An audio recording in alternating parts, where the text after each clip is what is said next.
ঘন জঙ্গলের মাঝে এক পুরনো বটগাছ দাঁড়িয়েছিল নীরবে।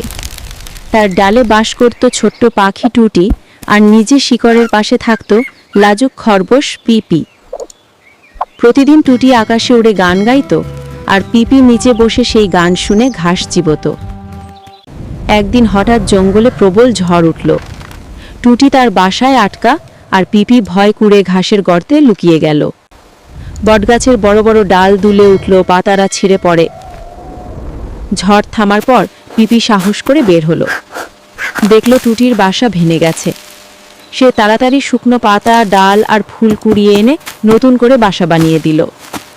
টুটি খুশিতে ডানা মেলে গান গাইতে শুরু করলো। বটগাছ নরম বাতাস দিয়ে তাদের আশীর্বাদ করল।